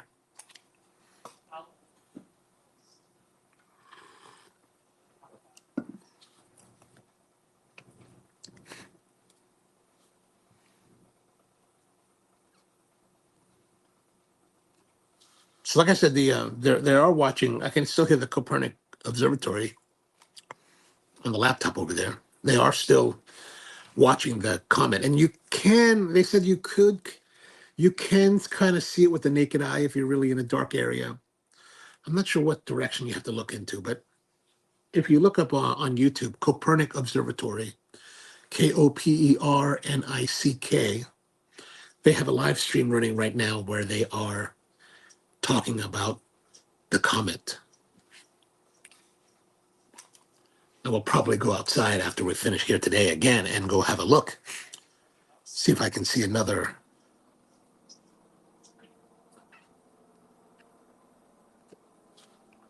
event. So what do you guys got going on this weekend? Anything interesting? What else do we have? That's it. I got Saturday. Now, one of my good friends, it's his 50th birthday this weekend. We're having a celebration for him Saturday night. And yeah, that's pretty much it. I don't know of anything. I'm not having plans for Sunday. Probably go shooting on Sunday. Right, bud? Another round. I can't seem to break this barrier of like, so in a round of sporting clays or wobble what we play, you shoot 25 rounds. Lately, I've been topping out at like 17. I'm like, I can't get past 17. Keep trying and trying and trying. It's like, ah. And sometimes I'm hitting them pretty darn on the money, but I'm still like 68%. Brian says he's 80%. I'm calling you out on that one, Brian. I don't believe you. I don't believe that. Bud is shooting at 92% last weekend. I was like, well, 92%. With the cheapest gun of them all. I was like, he's got the ghetto gun and he's like shooting 92%. I was like, oh, and my chair. Okay, so I carry this chair with me, right? That I've been bringing, like that green chair that you guys, if we've been out, you probably see me this green chair that has the side table. Well, yesterday I was shooting this video, instant coffee review video, and I guess I left the tailgate down from the location. And when I got to to the workshop, I came around the back and holy crap, I was like, there's a bunch of stuff in the back, but I had this like rack in it and the rack kind of wedged at an angle so nothing fell out. And I was like, what was in here that fell out? And it wasn't until I got back home later that day, I was like, oh my gosh, my chair. So I retraced the route that I had taken after I had shot that video. I can't find this chair anywhere. I expected to find this chair just kind of tossed on the side or mangled to shreds. It is nowhere to be found. And I was like, I don't know what happened to this thing. I'm like, did somebody pick it up? Like, did they find it and pick it? And it's getting kind of like ratty looking. Like the fabric's all frayed. So I don't know who would want to keep that. It's like terrible. Brian says, I'm slightly over 80. Come on now, man. Come on now. Bud's calling you out, too. Bud's calling you out. Tony says it's all the pistol shooting he's been doing with Nate. Increased skill. That could be. That could be.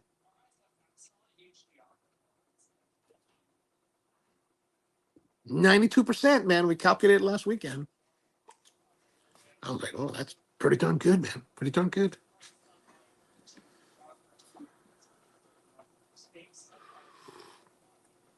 I think right now, Buddy's in the lead. Maybe Eric's doing pretty well. I don't know if Eric's getting that kind of numbers. Wonder if he made it back from Florida. Last time he messaged, he was like, I'm waiting at the airport in Orlando. I was like, God, what are you doing in Orlando? Are you all right down there? Yeah, and Devin, you're in Florida, right? So how's what happened with the latest hurricane? I'm presuming it went off the shore, it dissipated or something, because like I was expecting to see that probably like the last two hurricanes we had a lot of rain up here because of it. So I figured we'd have some rain, but right now the forecast looks clear for the next, at least for into next week. So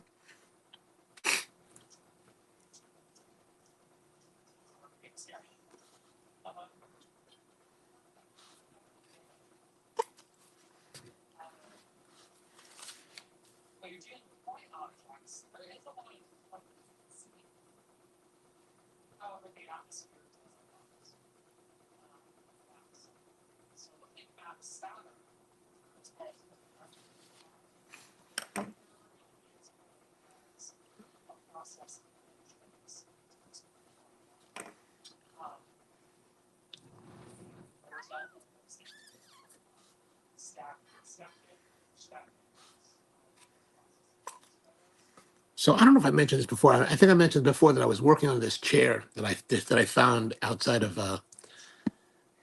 Old Dominion Tobacco down in Alexandria, Virginia. This mid-century modern chair. Let me show it to you.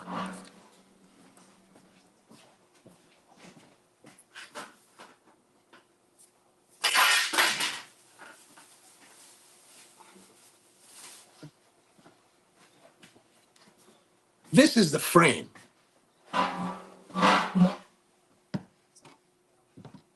This is what they call the Eric Buke Model 49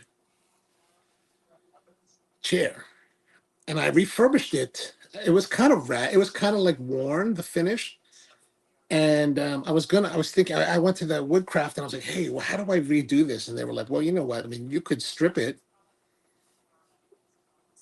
but you should try this thing called Restore a Finish. And I took it home and I rubbed the Restore Finish on it. And this is what it looks like. I think it looks pretty darn good. Like, it's not perfect. Like, there are some like paint blemishes here from whatever paint got on it. But I think for what I want to do with it, I think it's in great shape. Now, the thing I wanted to do is you can probably see it there. Oh yeah, right here. See that hole? If you can kind of see in there, the steel screw is kind of rusty. So I was thinking, you know what? I'm going to take it apart, replace all the hardware with all the screws with stainless steel or something. And then I was thinking, you know what? If I'm going to take it all apart, then maybe what I should be doing is creating forms out of them, right? Patterns, so that I can make more. So that's kind of what I'm thinking about doing. When I take it apart, I'm going to make patterns so that I can try to make my own chair. Devin says that flooding on the coast mostly, not bad inland, but haven't been watching. Okay.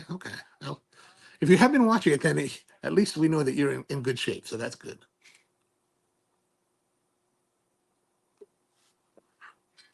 We're glad to hear that.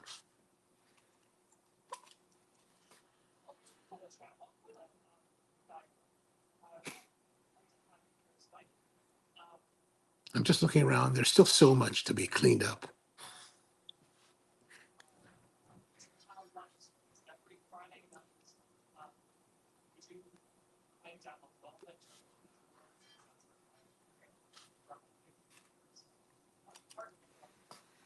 So in my own world, I've got this little issue that came up just yesterday. Shot a bunch of video. And when you shoot on that, you're shooting on these cameras, right? They have SD cards in them. So you take the SD card out, you download onto your hard drive.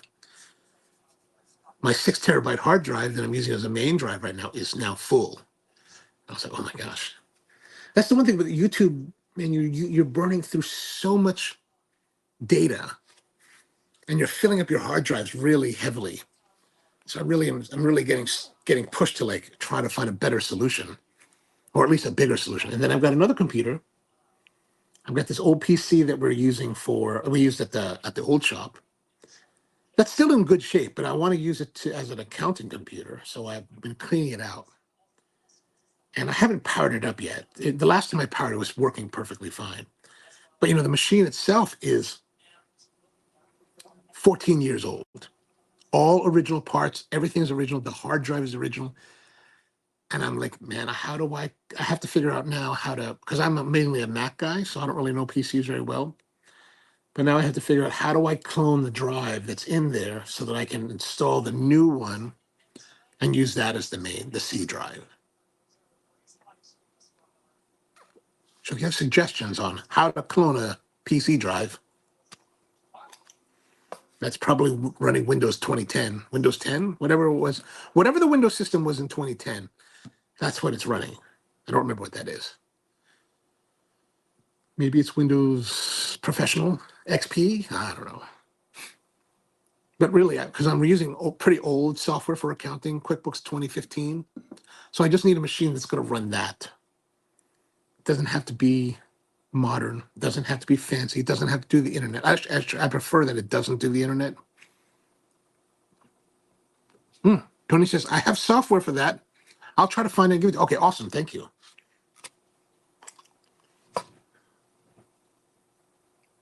Yeah, that'd be very helpful. I really appreciate that.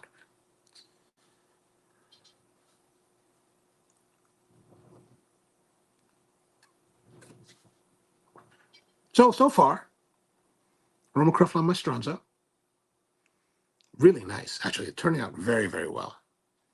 Like I said, this is the best example of the La Maestranza. I've enjoyed this the most of all the ones that I've had. Not that I haven't enjoyed the other ones, just that, well, yeah, I just haven't enjoyed it as much. This is really much more dynamic, much more interesting than I've experienced already.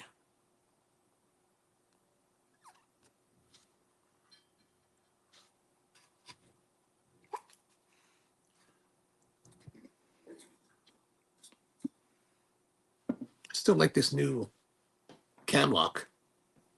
America. I wonder if they make these cam locks in other country flags. Be kind of interesting.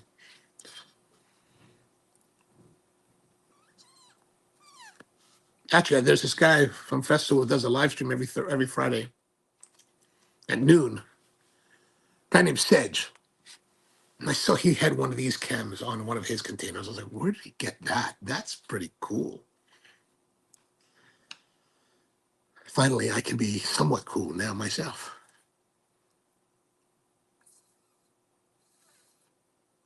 Last week, my nephew was telling me, he's like, hey, they're going to have another paintball game. Like I think the 9th of or 11th of November. He's like, let's go. We're going to go, right? I was like, all right. My fat butt's going to have to be huffing and puffing again, running across the field, trying to chase glory, but really just going to like flop on my face again.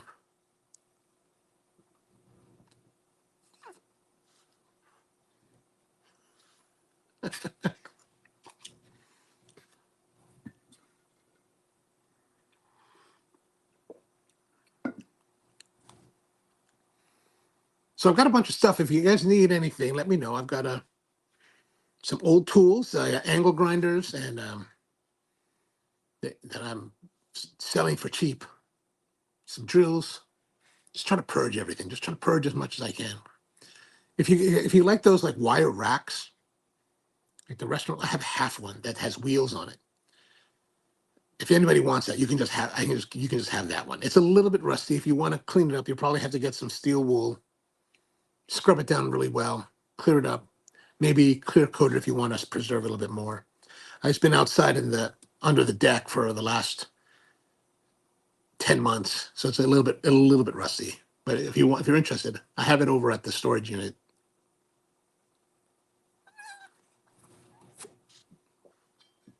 So that is available in case you're interested.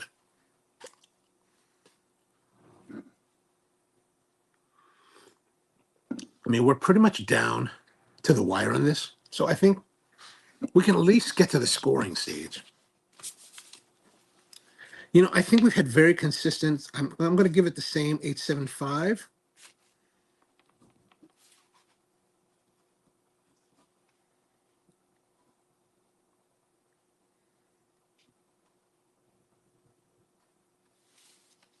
And then we have the burn and draw. So burn has been excellent. Draw has been excellent. I'm going to say excellent plus 9.25. Consistency, again, very excellent consistency. Let's just say 9. So that's going to 18.25.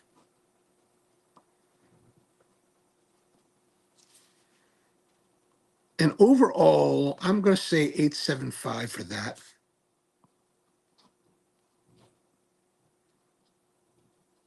Which gives it a score of 87. So a little bit higher than the last few cigars we've had. Definitely the best one of the Fuente and RoMa Craft series that we've been doing for the last 4 weeks.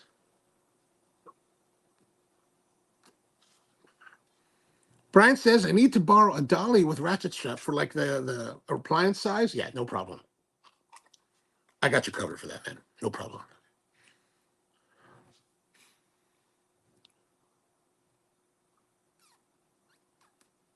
I got one at the what do you call it? At the storage unit. You can use that one as long as you need it. And I also have the key to give back to you, so, which I need to get off my keychain because it's the same style of key that I use on my door, but it totally doesn't fit. So it kind of gets a little bit jammed in my door if I put it in there. And since it's on my key ring, my main key ring, like I always put it in there by accident. Like, so I'm like, when is Brian coming back? I need to get rid of this key. It's irritating me. It's irritating me.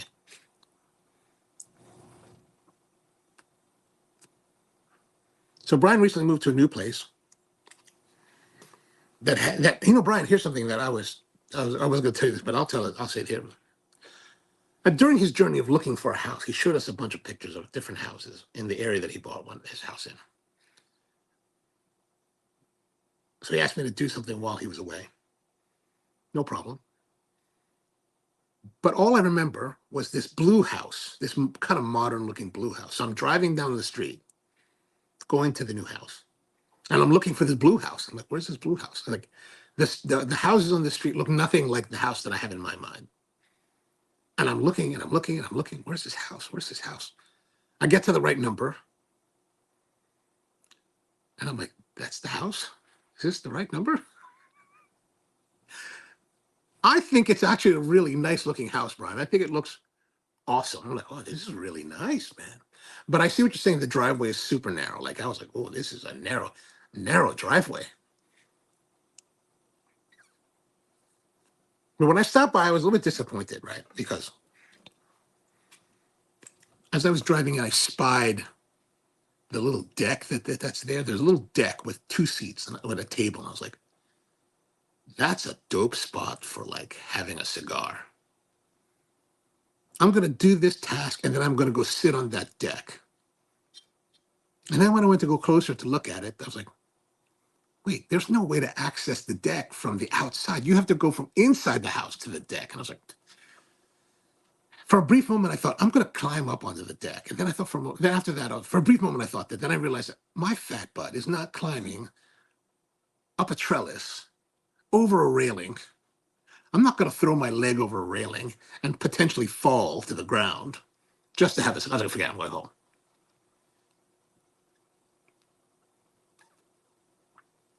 But I think that's a great spot, man. Great spot for a cigar smoke. Small, but nice spot, nice spot.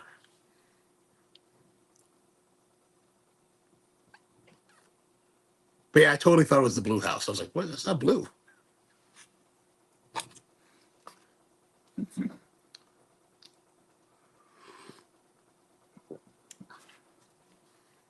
Still smoking very well.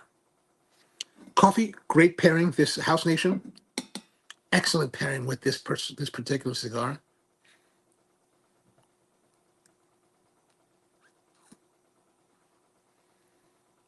Also, if you guys need any equipment, I have some equipment I'm trying to get rid of. I have this big oven, what's called an Alto Sham, which uses something called the halo heat. The Alto Sham ovens are really interesting because they can heat and hold. They can heat over a long period of time and cook. So you guys are familiar with like your home ovens. You will have two coils, one at the bottom, one at the top. The Alto Shams are really unique in that they have the halo heat. So basically the coils in the box, inside the box where you cook, the coils actually wrap on the inside of the box, meaning that it's not inside the cavity where you put your food. It's encased within the casing of the shell. So it gives us even heat from all sides. The one I have is almost 100%. It's a 120 volt system. So if you're in need of an oven, let me know. Come get it because I would like to move it. And if you're one of my friends, you can just have it. Tony says, it would have been priceless. It would have been priceless. See my big butt falling down, landing on my head with my new cap.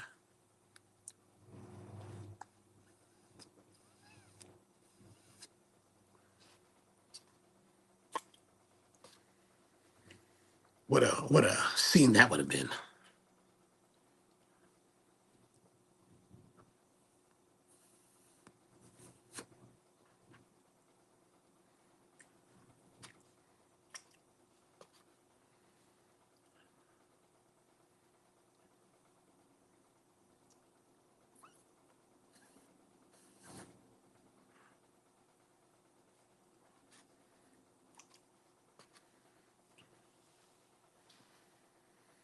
All right, we're almost there. It's getting to the point where it's starting to burn my fingers.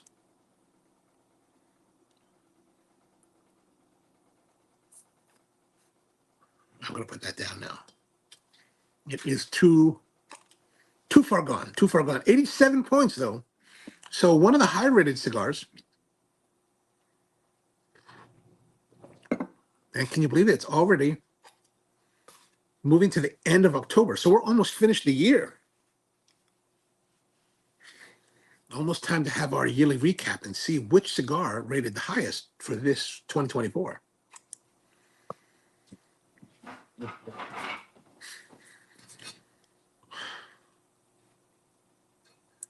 Yep.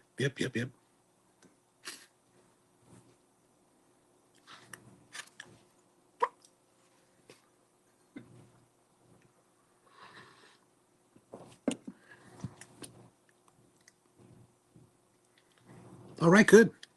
I guess that's pretty much it for this week. The RoMa Craft La Maestranza original release in the box press Toro. Very nice. 87, very strong showing. I don't know what we're going to have next week. I don't know what it says in the schedule for next week. Oh, that's right. Next week, I'm theoretically supposed to be in Chicago for a roasting conference. So we are scheduled to not have a show next week, but there is a strong possibility that I will not be going to Chicago because I'm actually at this point where like I don't really want to go anywhere. I was supposed to go to New York a couple weeks ago on the 8th, 7th or 8th to go to this. I was going to go to this trade show. And then it came down to it, and I was just like, you know what? I don't really feel like going. I don't feel like going anywhere. I was like, I'm going to stay at home. Like right now, I'm at this home mode. Like I've been enjoying being at home for this most of 2024. I haven't traveled much, not like I used to, and I've really been enjoying it. So we may have a show next week. Scheduled, we're not supposed to. We're supposed to come back in November, but maybe if I decide not to go, we'll definitely have a show. If I do go, then we might. It depends what the schedule's like. Depends if I end up going. It depends what the schedule will be like. But if not, Yeah, and then we do have a couple of my father's cigars to try. We got the my father 20th anniversary and another one that I can't remember what it is off the top of my head, but I got two of those. I got two of my father's ready to go for the next couple episodes. All right. That's pretty much it for this week. Thank you very much for tuning in. Appreciate you spending another Thursday night here with me. Always good to see all of you, even those of you who didn't comment. Thank you, Bryant. Be back again tomorrow if you're interested. I do a live stream Monday through Friday, 10 a.m. Eastern time, all about coffee. So we'll be talking coffee 10 a.m. tomorrow. If you have time to join us, come and join us on the main channel. Devin, thank you very much too as well. Good to see you. And see you guys again not too long from now. All right, so until next time.